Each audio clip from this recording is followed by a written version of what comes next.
बात 2010 के Commonwealth games की है।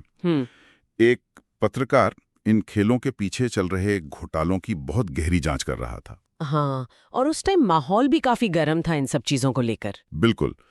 तो वो सबूत इकट्ठा कर ही रहा था कि अचानक उसे एक बड़ी कॉर्पोरेट कंपनी का स्पोक्स पर्सन मिलता है और वहां बिना किसी डर यानी हिचकिचाहट के सरेआम उस पत्रकार को चुप रहने के लिए एक आलीशान घर और गाड़ी ऑफर की जाती है। एकदम डायरेक्ट रिश्वत। My goodness.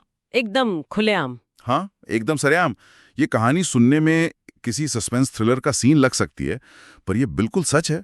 और सबसे बड़ी हैरानी इस बात की होती है कि इस देश में ये सब कितनी सफाई और कितने खुलेआम तरीके से ऑपरेट होता है।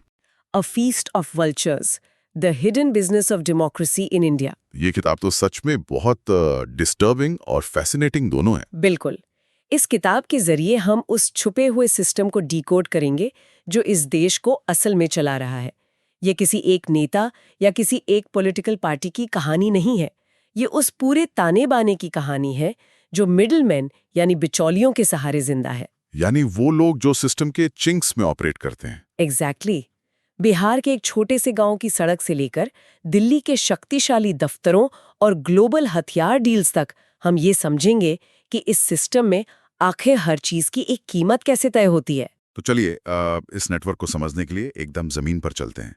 किताब में बिहार के एक गांव हृदय चक की बहुत ही डिस्टर्बिंग हकीकत बताई गई है। वहां मोहम्मद अनवर हुसैन नाम के एक व्यक्ति की कहानी है। हाँ, वो किस्सा सच में दिल तोड़ने वाला है ना। अनवर की प्रेग्नेंट बहन को अस्पताल तक पहुंचने के लिए खेतों के कच्चे और कीचड़ भरे रास्तों पर 3 किलोमीटर तक चलना पड़ा था। ये सुन के लगता है कि हम शायद पिछली सदी की बात कर रहे हैं, पर ये आज के वक्त में एक आम परिवार का रोज का संघर्ष है। सही बात है। और अनवर ने इस स्थिति को बदलने की पूरी कोशिश भी की। उसने एक लंबा संघर्ष किया ताकि गांव में एक पक्की सड़क बन सके और अस्पताल का रास्ता आसान हो। उसने कई सरकारी दफ्तरों के चक्कर काटे, जो कि अपने आप में एक बहुत बड़ा टास्क होता है किसी आम आदमी के लिए। बिल्कुल। और काफी मेहनत के बाद सड़क मंजूर भी हो गई। लेकिन यहाँ सिस्टम का वो हिस्सा सामने आता है जो सच में परेशान करने वाला है। जब आईआर कॉन के इंजीनियर ने सड़क बनाने का काम शुरू किया तो उसने नियम और टेक्निकलिटीज का हवाला देकर वो सड़क हृदय चक के बजाय किसी और ही गांव में बना दी। वेट, क्या मतलब उन्होंने सड़क की लोकेशन ही चेंज कर दी? हाँ, वहां बना दी जहां उस आबादी को उसका कोई फायदा नहीं मिलना था। कागजों पर एक सड़क बन गई, बजट खर्च हो गया, पर जिन्हें जरूरत थी उन्हें कुछ नहीं मिला। और इस गांव के महादलित इलाके की डिटेल्स तो और भी ज्यादा शॉकिंग है। किताब बताती है कि वहां लोगों के पास बेसिक सैनिटेशन भी नहीं है। उन्हें कब्रिस्तान के रास्ते पर खुले में शौच करने जाना पड़ता है। ये सच में एक बहुत ही शर्मनाक स्थिति है। बिल्कुल। गांव का एक स्कूल है जिसकी छत टूटी हुई है, जहां बच्चों का मिड डे मील अक्सर गायब रहता है। और सबसे बड़ी बात, एक अकेले टीचर के ऊपर 40 से ज्यादा बच्चों की जिम्मेदारी है। मुझे तो इस बात की हैरानी होती है कि ये वही जगह है जो दुनिया की सबसे पुरानी और महान नालंदा यूनिवर्सिटी से बस कुछ ही दूरी पर है। ये कॉन्ट्रास्ट सच में बहुत चुभने वाला है। एक वक्त का ग्लोबल नॉलेज हब और आज की ये ग्राउंड रियलिटी। कहाँ नालंदा जहाँ पूरी दुनिया से लोग पढ़ने आते थे, और कहाँ आज उसी जमीन पर एक टूटी छत वाला स्कूल। ये क्या दर्शाता है हमारे बारे में? ये यही दिखाता है कि जब ऐसी कहानियां सामने आती हैं तो समझ आता है कि पॉलिसीज में कमी नहीं है, बल्कि उनकी डिलीवरी में कमी है। वही मैं सोच रहा था। सरकारी योजनाएं मुझे बिल्कुल किसी रेगिस्तान के मिराज यानी मृग तृष्णा की तरह लगती है। हाँ, वो एकदम सही एनालॉजी है। दूर से देखो या सरकारी वेबसाइट्स और कागजों पर देखो तो लगता है सब कुछ परफेक्ट है, फंड्स अलॉटेड हैं, स्कीम्स चल रही हैं। पर जब आप एक्चुअल गांव में जाओ तो वहां कुछ नहीं मिलता। मैं ये समझना चाहता हूं कि इतने अरबों रुपयों के फंड्स और हजारों स्कीम्स होने के बावजूद एक बेसिक सड़क या टूटी छत के लिए आम आदमी इतना लाचार क्यों हो जाता है? इसका सबसे बड़ा कारण हमारे प्रशासन का यानी एडमिनिस्ट्रेशन का स्ट्रक्चर है। हमारा सिस्टम टॉप डाउन अप्रोच पर चलता है। दिल्ली या स्टेट कैपिटल्स में बैठकर पॉलिसीज बनती हैं और फंड रिलीज होते हैं। ओके, तो ऊपर से सब कुछ ठीक लगता है। हाँ, लेकिन जिला स्तर यानी डिस्ट्रिक्ट लेवल पर आते आते सरकार का प्रभाव अचानक से खत्म हो जाता है। प्रोफेसर अनिरुद्ध कृष्णा ने इस पर काफी गहरी रिसर्च की है और वो इस गैप को एक ब्लैक होल की तरह डिस्क्राइब करते हैं। ब्लैक होल यानी जहां सब कुछ जाकर गायब हो जाता है? बिल्कुल वही। डिस्ट्रिक्ट लेवल के आगे सरकार और आम जनता के बीच का पुल पूरी तरह टूटा हुआ है। आम आदमी की आवाज सीधे ऊपर नहीं पहुंचती और ऊपर का पैसा सीधे नीचे नहीं आता। और जहां भी ऐसी खाली जगह या वैक्यूम बनता है, वहां नए बिचौलियों का जन्म होता है। तो मतलब जब स्टेट या सरकार डायरेक्टली लोगों तक नहीं पहुंच पाती, तो इस गैप को भरने के लिए ये लोकल फिक्सर्स एंट्री मारते हैं। किताब में छत्तीसगढ़ के भिलार इलाके के एक ऐसे ही व्यक्ति का जिक्र है, अभय नारायण राय। हाँ, इनका किस्सा बहुत इंटरेस्टिंग है। सच में ये पढ़ के बड़ा अजीब लगा कि वो गांव वालों के लिए अस्पताल में बेड दिलवा देते हैं, रेशन कार्ड बनवा देते हैं, या पुलिस स्टेशन में उनके चक्कर बचा देते हैं। लोग सरकारी दफ्तर जाने के बजाय सीधा उनके पास आते हैं। बिल्कुल, इन्हीं लोगों को प्रोफेसर कृष्णा अपनी रिसर्च में नया नेता कहते हैं। ये नए नेता उन इलाकों में सबसे ज्यादा पावर में आते हैं जहां बड़ी राजनीतिक पार्टियों का अपना जमीनी नेटवर्क कमजोर होता है। एक तरह से वो लोग पावर वैक्यूम को फिल कर रहे हैं। एग्जैक्टली। ये लोग एक तरह से गांव वालों और सरकार के बीच का एकमात्र कनेक्शन बन जाते हैं। पर एक मिनट, अगर मैं इस बात को एक दूसरे पर्सपेक्टिव से देखूं, गांव में बहुत से लोग इलिटरेट हैं। उन्हें समझ नहीं आता कि सरकारी फॉर्म कैसे भरना है या किस बाबू से कैसे बात करनी है। हाँ, प्रोसेस काफी कॉम्प्लिकेटेड हो सकता है आम आदमी के लिए। तो अगर अभय नारायण राय जैसे लोग उनकी मदद कर रहे हैं और उन्हें अस्पताल में बेड दिला रहे हैं, तो क्या हम इन्हें गांव का कंसल्टेंट नहीं कह सकते? एक सर्विस ही तो प्रोवाइड कर रहे हैं, इसमें प्रॉब्लम कहाँ है? देखने में ये एक कंसल्टेंसी या समाज सेवा लग सकती है, लेकिन इसके पीछे का मैकेनिज्म समझना जरूरी है। ये मदद असल में डिपेंडेंसी का एक ट्रैप है। Dependency trap? वो कैसे? ये जमीनी बिचौलिए सरकारी दफ्तरों की जटिलता और आम जनता के डर पर ही तो जिंदा रहते हैं। इनका बिजनेस तभी चलेगा जब सरकारी बाबू आम आदमी को डायरेक्ट एंटरटेन ना करें। इसलिए ये सिस्टम को आसान या ट्रांसपेरेंट नहीं होने देते। हाँ, तो वो चाहते ही नहीं कि आम आदमी खुद एम्पावर हो। बिल्कुल नहीं। और दूसरी बात, इस सो कॉल्ड समाज सेवा की एक बहुत भारी कीमत होती है। आजकल लोकल पंचायत इलेक्शंस में आम आदमी खड़ा ही नहीं हो सकता, क्योंकि उसमें लाखों रुपए खर्च होते हैं। किताब में एक बोलेरो मुखिया का केस है। बोलेरो मुखिया यानी इलेक्शन जीतते ही गाड़ी आ जाती है। हाँ, जो लोग चुनाव जीतते ही आलीशान गाड़ियां खरीद लेते हैं। ये इलेक्शन का खर्चा और गाड़ियों का पैसा आखिर कहाँ से आता है? कहाँ से आता है? गांव के डेवलपमेंट फंड से, यानी जो पैसा स्कूल या सड़क के लिए था। एग्जैक्टली। ये ठेकेदारों यानी कॉन्ट्रैक्टर्स से कमीशन के रूप में वसूला जाता है। जब एक कॉन्ट्रैक्टर मुखिया को कमीशन देगा, तो वो ऑब्वियसली सड़क के मटेरियल में कॉम्प्रोमाइज करेगा, जैसा उस हृदयचक गांव में हुआ था। ये तो एक पूरा विशियस साइकिल बन गया है। और इस कमीशन के चक्कर के नतीजे कितने भयानक हो सकते हैं, इसका सबसे बड़ा उदाहरण है वो नसबंदी कैंप वाला चैप्टर। ओह गॉड, वो चैप्टर तो पढ़ना बहुत ही मुश्किल था। हाँ, नेताओं और ठेकेदारों के हैवी कमीशन के लालच की वजह से सस्ती दवाइयां खरीदी गईं। उन दवाइयों को बनाते वक्त क्वालिटी कंट्रोल इतना गिरा दिया गया कि उसमें चूहे मारने का जहर यानी रैट पॉइजन मिक्स हो गया। ये सुन के ही रोंगटे खड़े हो जाते हैं। Rat poison. हाँ, और उस जहर वाली दवाई की वजह से उस कैंप में कई मासूम महिलाओं की जान चली गई।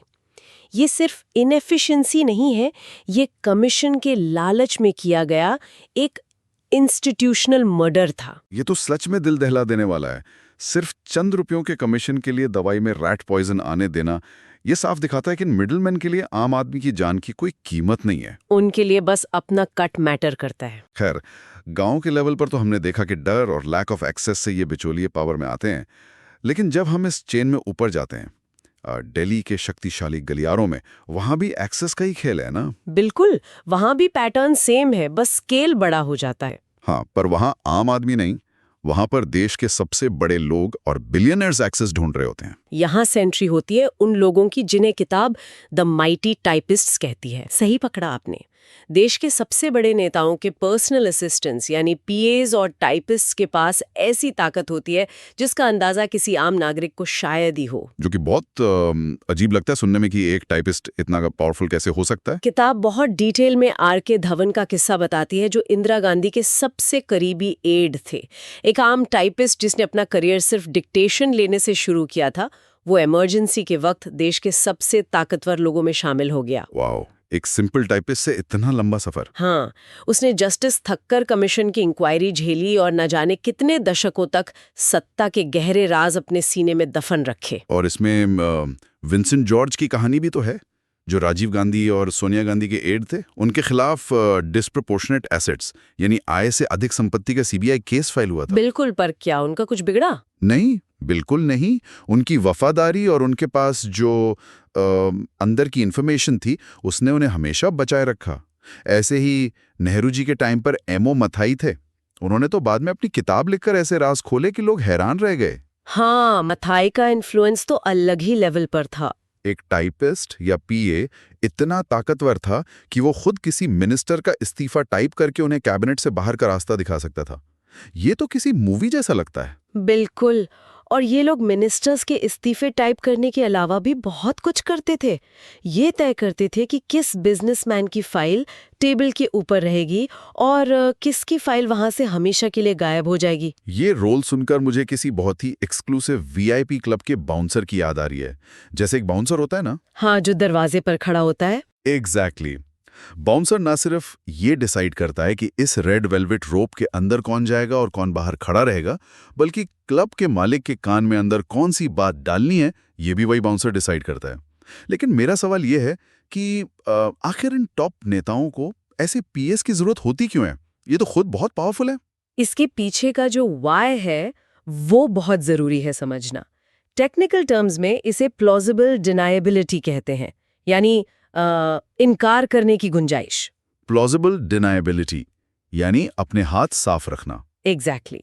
देखिए, कोई भी देश का बड़ा नेता खुद सीधे तौर पर किसी कॉरपोरेट या आदमी, रिश्वत, कमीशन या किसी डिफेंस डील का परसेंटेज डिस्कस नहीं कर सकता।